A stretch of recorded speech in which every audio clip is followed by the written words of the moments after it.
Hey everybody, it's Crisis169 coming to you with another upload video. I am out here at Governor Square Mall.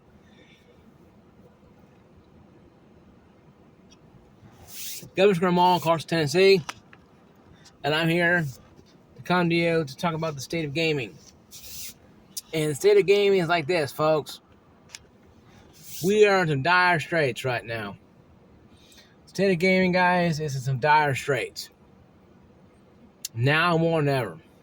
I think it's based upon the fact that we have issues with state of gaming. With the closures of many studios mostly from Microsoft and PlayStation and even EA and all these other companies shutting down these studios, game developers losing their jobs, game programmers losing their jobs, game being released in so bad states like Redfall that when the studio is canceled, it can't even create an offline single-player mode or single-player cooperative mode. Hi-Fi Rush 2 was supposedly in the works, but got trashed when Django was destroyed. Now they're trying to create new studios for Microsoft, or take games like Helldivers 2, PlayStation does, and murdering the franchise, where Helldivers 2 has lost over 5 to 10,000 players in the span of 30 days because of the debacle with the PlayStation Network requiring people to have PlayStation Network just to play a game they were playing before it. And this stuff happens, guys. This is the state of gaming we're in. Okay, we are in a 4-alarm emergency mode here. We are literally blasting the emergency sirens. The state of gaming is in a dangerous time right now. We need not think that, well, just because it doesn't say it doesn't mean it's not going to happen. Okay? The game industry is in dire straits right now. We are in dire extreme straits. We have very few positive things to talk about gaming right now and a hell of a lot of negative. And I think it's time for people to understand this. I think it's time for the gaming community to get off their ass and quit thinking they can ho-hum their way through life. We need to start understanding this, start grabbing a hold of this, understanding that when you lose 10,000 jobs, supposedly Microsoft's going to cut 10,000 jobs from Activision, from all their Activision, Blizzard, and all their acquisitions they have so far, for more of a cost-cutting measure, because they blew $70 billion on a game, on one game practically. They paid Activision just for Call of Duty. So they put Call of Duty on Game Pass this year and hopefully renew some sales. But now talks is that PlayStation and Microsoft wants to buy Valve company, Steam, but Newell said that they're not selling. So Newell's not going to sell Valve or Steam for anyone for any amount of money. So that's a good thing. But just hearing the report, just hearing the uttering of a what if scenario that if Valve did sell to if Valve did sell to Microsoft, what would have been the repercussions? It would have been total chaos. Let's be honest with ourselves. Chaos. Okay? Total chaos. It would not have been great.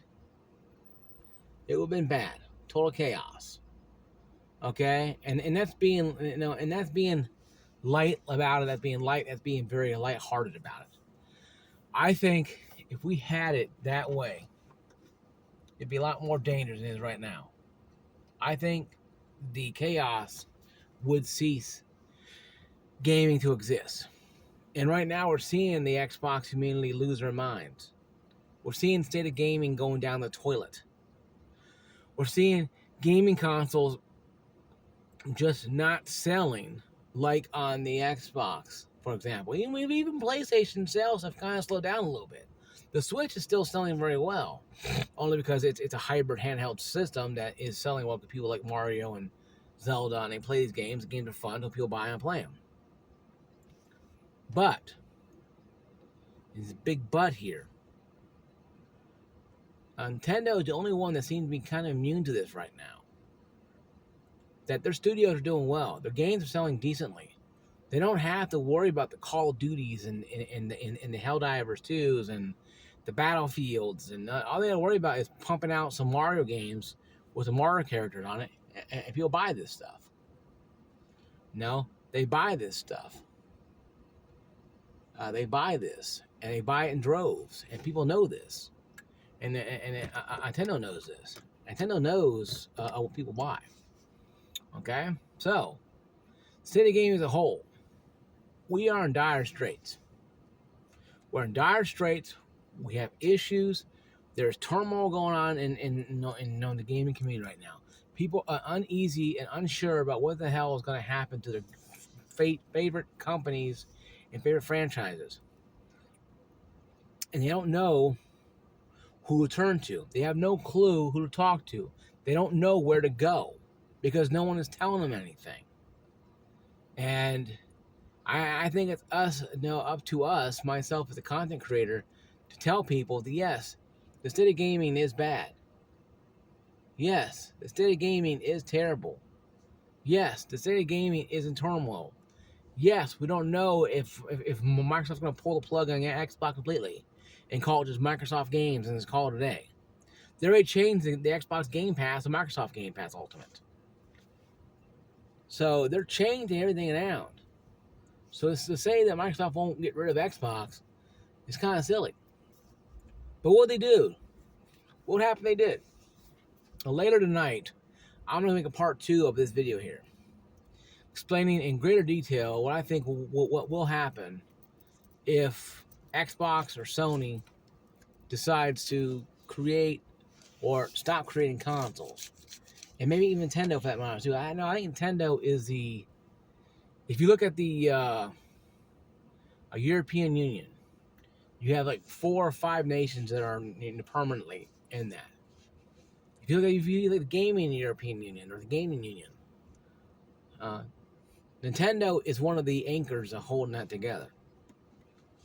And Microsoft and Sony are the same thing too, but they're kind of flighty and stuff like that. So stay tuned later tonight because I'm going to go into great detail about the gaming. I'm going to call it the future of gaming, or probably call it the gaming in crisis.